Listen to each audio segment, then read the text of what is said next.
the meeting to order. Will you please stand for the pledge? I pledge allegiance to the flag of the United States of America and to the republic for which it stands, one nation, under God, liberty, justice for all. Sandy, you need the microphone. You said I wasn't doing anything. No, we're just doing the roll call. I'll do roll call. I'll do it. Angela Unault, president, here. Millie Roth, vice president. Present. Kathy Krul, secretary. Here. Patty Hopkins, treasurer. Present. Sandy Adams, general board member. Tonight, if you have any questions later for Janice and or Sean McLean from Renaissance Downtowns is here today, we ask that you come to the mic stand and ask your questions there. No sidebar talking because we can't, it will not get picked up. CTV is recording and won't be able to get picked up. Again, also anybody on the board, we all need to have the microphone in our hands. With that, I would like to ask if you're ready. You don't have to. Are you ready? Sure. Okay. So today, Janice Shear from Southampton Town Planning and Development Administrator is here to talk about the sewer.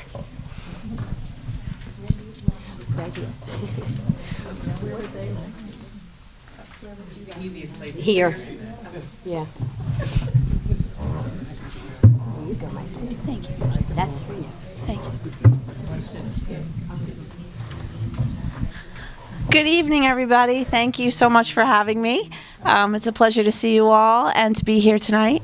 I'm just here to give you sort of a briefing on what's going on with that sewage treatment plant you keep hearing so much about, but don't know when it's ever going to actually happen. And so we've been hard at work trying to see how to enact this sewer district is a little more tricky than we initially thought. Part of the delay has really been figuring out all the pieces and the parts. There's a lot of moving parts to siting a large sewage treatment plant such as this and phasing it properly and putting in the infrastructure and then being like, wait a minute, we actually need, another piece of property and this isn't going to work, so those things have happened along the way, but I'm happy to say that our final piece of the puzzle, we just we were able to acquire, or we're on our way to acquiring, the Five-Town College piece. And if you're not familiar with that, it's right behind the Suffolk Credit Union, the bank. So right behind that is a big piece of property that used to have, it had like a tower on it. Five Towns College always used that piece, and that was an important, very, very important piece of the puzzle that we didn't know about early on, but it became more and more obvious as we tried to see. There's one thing to have a conceptual idea of something, and then there's another thing to start getting into the engineering of it all and start to, see that, wait a minute, this is pushed like this, and actually we need to rotate it. And if we did that, then now we're encroaching on this piece and that piece. And so we've been down that road. We figured all that out. We've rotated the plant now, and we're able to acquire. The town board has made an offer. Five Towns has accepted. We're getting to the point of closing. They're going to demolish the tower, whatever's left there, and that piece is critical because that's where all the leaching pools will go. And initially, early in this whole thing, we thought, hey, we'll make this constructed wetland, and the piece will be up across 24, and you may have heard the name Shumeda talked about, and we went and we bought that piece, and DEC was like, yeah, no, not so keen on us doing it that way. So we had to rethink it. So there's a lot of things that go on the day-to-day about this that take some time and effort, but I'm happy to say that we're almost there. Like, we got our piece. We've got it designed. Our next goal, our milestone next, is to get to a 60% engineering design. Now, this is important because initially we had a conceptual engineering design done, and EFC, which is the Environmental Facilities Corporation, that's a state agency that's actually like a lending arm of the state, and they make things possible so that you don't have to put things on your own sort of balance sheets. They give you loans, and then when you get grants, you can use those to pay the loans. So it's a very good system. And the EFC, because this is Riverside and the area has a lot of low income and some environmental justice areas, they allowed us to participate in a new process where they said, okay, if you participate in this, you can get a 30-year financing at 0% interest, which is huge. So we did. Of course, we would jump on that and say, great. And they call this value engineering. And what they did was the state paid to have a second party, unaffiliated expert, look at our plan and tell us whether it was good or bad or right or wrong, which to me was amazing because I'm not an engineer. So I was like, yay, somebody else can look at this and tell us that this is right. And they did. And we went through this whole value engineering process with them, where this group called Arcadis came, and they looked at everything. They came out here, they measured things, they looked at the topography, they looked at all of our data, they met with all the agencies, and they talked to everyone, and they looked at all of our stuff. And they made very specific recommendations to us. And they said, you need to look at these things. And if you agree to look at them, then you'll get that 0% financing for 30 years. So we said, of course we agree to look at it. We want this to be right. So we did, and that's the basis of our what we're calling, it's a supplemental environmental impact statement. It's a shorter process, but it follows the same type that you may be aware of. And in this supplemental impact statement, we look at what they told us to look at. So they said, first thing they said to us was, rethink why you're even doing this. Why don't you just go hook up to Riverhead's sewage treatment plant? That was first. Rethink, reevaluate, why do you even want to do this? You should just go hook up to Riverhead. So we went to Riverhead and we said, hey, Riverhead, can we hook up to you? And they were like, no, you can't. Because as you may know, Riverhead has their own plans, especially for revitalizing around the train station and other development plans that they have downtown. And so they said no. So we had meetings with them, we have documentation, so that we put that in our report. Then they said, they were the beginnings of, are you sure you're allowed to do this with that constructed wetland up on the north side? Because we want to hear what DEC has to say about that. So we had tons of meetings with DEC and came to find that they weren't really that thrilled about it. They would rather see us move where you're going to de-water, let's say, the plant, not out, the effluent will go into injection wells on the property where the STP is, not across the road, which saves us almost close to like $1.5 million. So that's a good thing. So we said, okay, but that required us to buy this 5 towns piece. So we did that. So now, we've run down every one of these, and there's a lot, and I won't bore you with all the rest of them, but you will see them in our report, everything they told us to do and everything we did.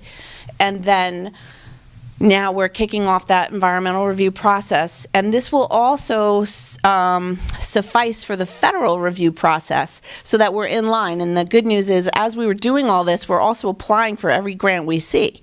So we did get $5 million as a congressional appropriation, and that was a big deal for us. And we, thank you.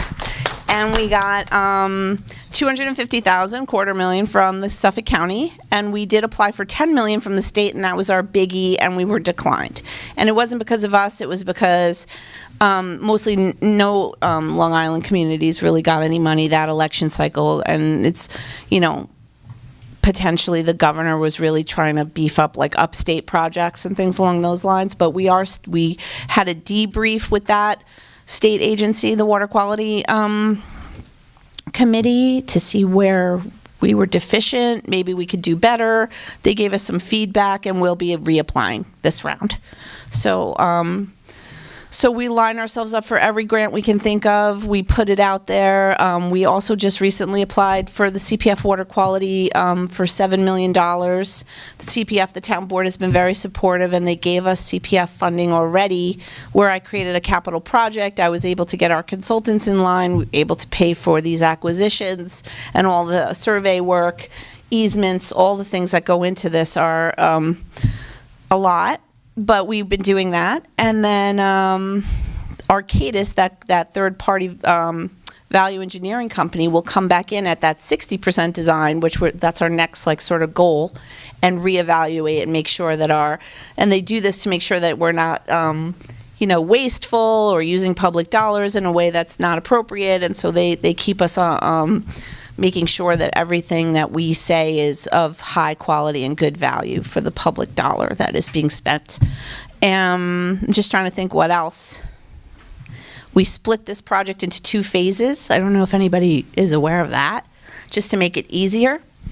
And we also have been really conscious of the fact that it's been very difficult to figure out how we're not going to go over any thresholds for the basic resident to have to pay, and it was a big objective of the town board to not make this financially burdensome for anybody that already lives here. So even though the state comptroller says $700 a year is the normal price, if you don't go above that, you're good. We've been trying to keep that down to like $100 a year, something real low, and tier it so that a single family home isn't the same thing as like a multifamily building or a commercial business. So to have that, a different pricing schedule is our objective. And to do that, our previous comptroller has been helping us because he's an accounting whiz, and excuse me, he reached out to a bond counsel, that deals with these special districts, because we were having a hard time. We were always in a catch-22. Like, how do you enact the district when you have to say that it's not going to cost this, but, it was like we couldn't prove it out. It's the best way I could put it.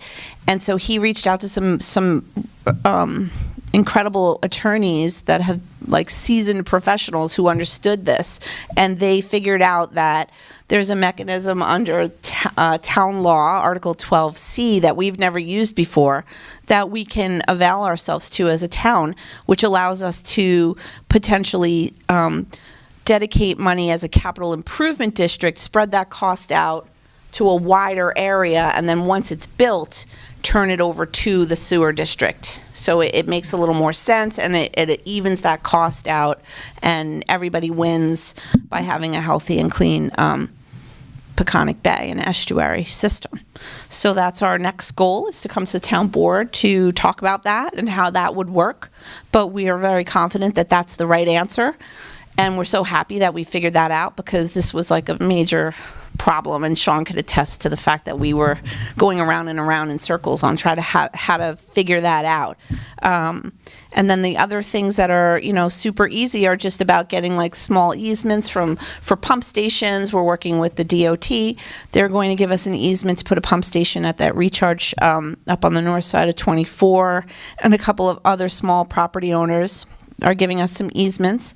And then the last regulatory burden and hurdle that we have to go through is that when we said, okay, we're going to do this 5 towns piece, and we're going to put the wells here, we did all the calculations and figured out that we need a hardship permit from the Pine Barrens Commission, because we're always in somebody's regulatory jurisdiction here, and that's why it's always been so hard to redevelop in this location. But I've been working with the Pine Barrens. I just had a Pine Barrens community meeting today. I am a designated representative for the supervisor there, so we are, always talking to them about how to accomplish this, and I think I have a good solution that they'll be happy with, as far as us doing a little more preservation and then being able to exchange some uncleared land for the cleared land that we need at the STP site. So Yeah, that's what I have. If you have any questions for me, let me know and I'll do my best to answer them for you. So Janice.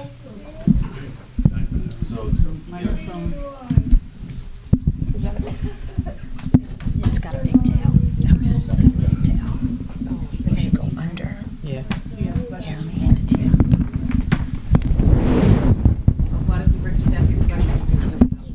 Okay. That's too easy, that's why. The mic reaches. First question we always get is cost. So can you give us an estimate on the cost, and can you compare that to like West Hampton Village? You know, they were able to hook into a present sewage treatment plant.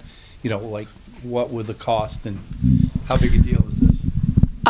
These costs are probably in the neighborhood of $35 million, upwards of 42, but we broke it into two phases to make it more palatable. But there's that economy of scale where there's just a level of, it's just going to cost you, whether it's half the amount or double the amount, it's still going to cost you.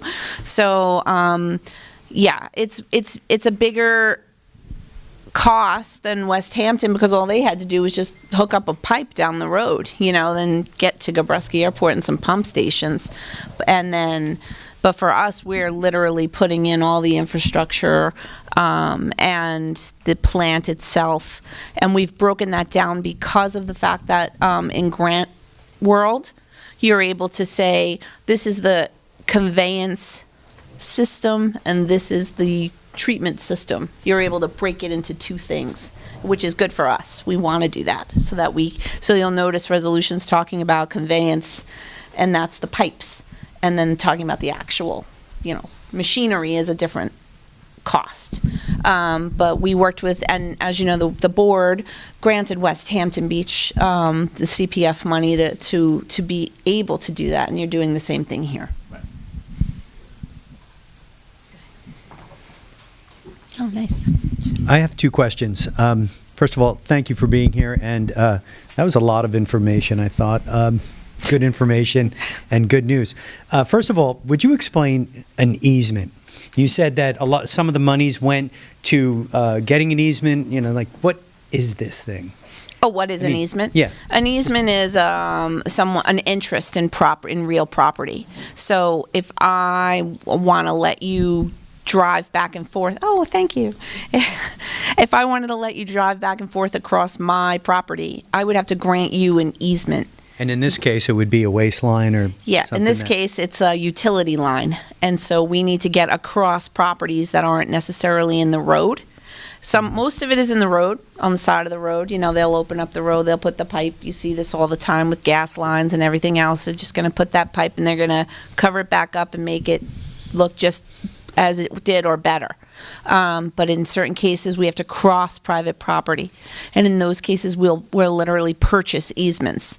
And that is a dedicated right of, you know, access to maintain it. You know, there may be a manhole.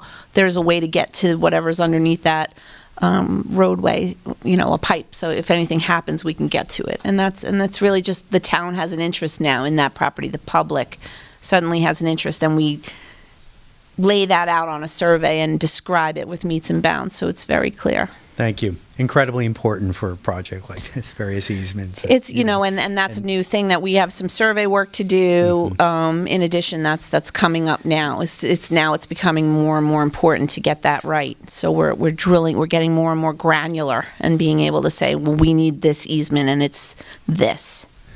A decade ago, the community and you worked on the Riverside revitalization, the overlay district that Yes. is here.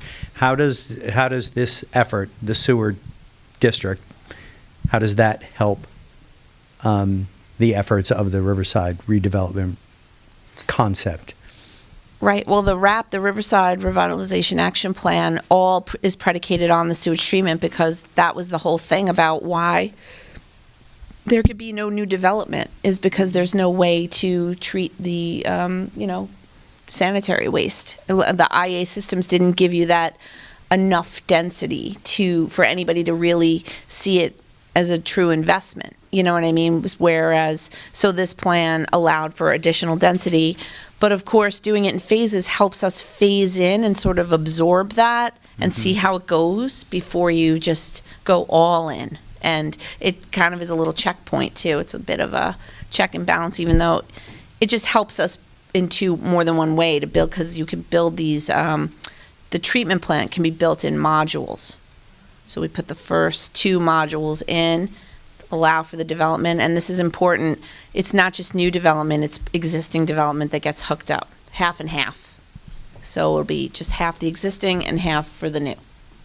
So this system will handle the concepts that were on the renderings that the community worked on? And Oh, yeah. Yeah, I have a couple of projects waiting to come in, waiting predicated on, hoping the sewage treatment happens. So we have a lot of people, a lot of interest, activity, investment, and everyone's sort of just waiting to, when are we going to get this so that we can put in our development plans. Thank you. You're welcome. Question. Sure. In the beginning, it was being told that the people in Riverside would be hooked up for free. Now, is it just, I didn't, oh. In the beginning, it was told that the people in Riverside, so far, in the beginning of this, are the only ones that will be hooked up to this. And they would be hooked up for free. So now I'm understanding they get hooked up for free, but they can cost them $100 or more per year to use it. All right, because that's something I don't think a lot of people understood.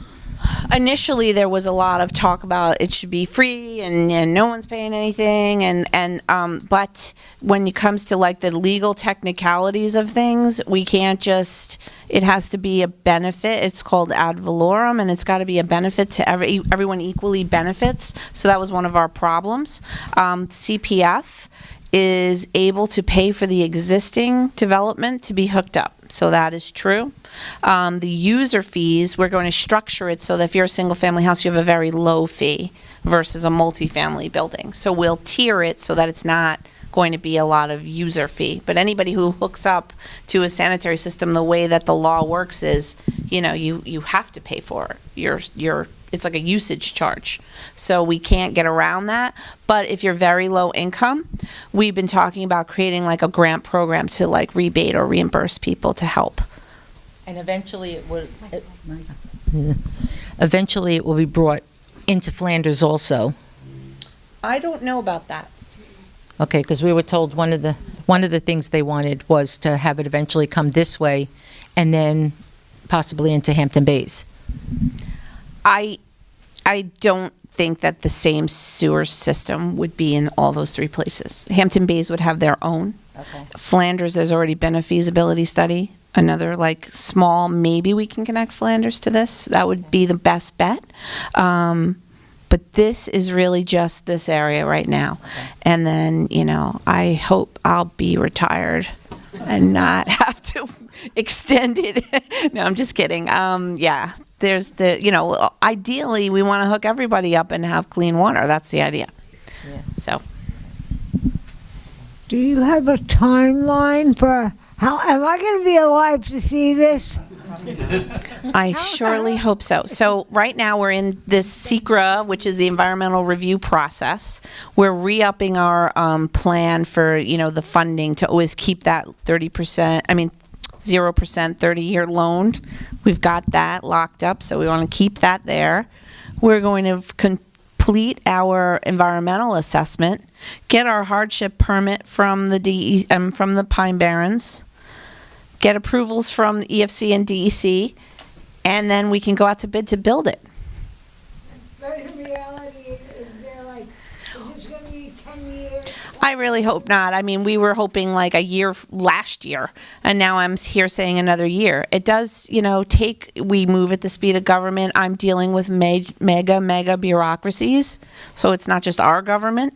But I hate saying dates, because then when we blow the date, then it's like, oh, you didn't deliver. So I'd rather under promise and over deliver. But I really hope that we can get this like underway within this next year, and that we're out to bid by next year. That's the goal. But we're working toward it. I can assure you, we're working very hard to make that happen. Just take good care of yourself. Anybody else have questions? Question in the back. Oh, good. I'm sure you can hear me. My only question is, Yeah, but they. Yeah, go to the microphone. Hi, good evening. Hi, how are you? What is the plan in place to operate when you are up and running? Are you creating a sewer district that the town is going to take control of and have a sewer department?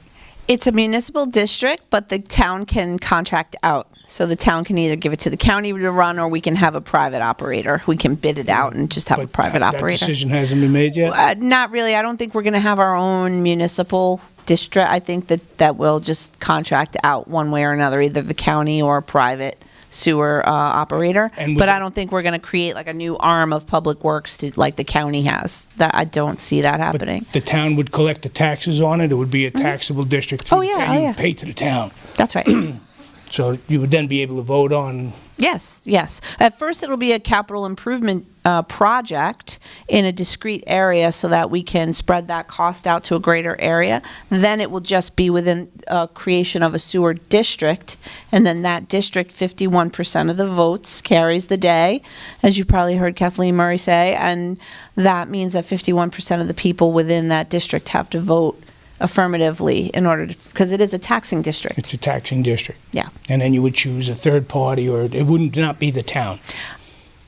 These are the people that you would ask that question Right. to. I Right. can't see Thank that you. happening, but then again, anything is possible. Sure. Anybody else? Any questions? Oh, good. That's not bad. Anybody on board with any questions? Does anyone have? Yeah, so we'll be back with a work session to the town board about this, about that capital improvement district and the town law Article 12C. That'll be coming up soon. And then you'll be seeing resolution after resolution about, we coordinated lead agency. The town board will become lead agency. We'll be making applications for various things. And so as you're looking at those town board agendas, you'll be seeing more frequently resolutions, because now we're like properly underway. We have our data and all the things we've been working towards to wrap this thing up. So, thank you. Thank you. Appreciate it.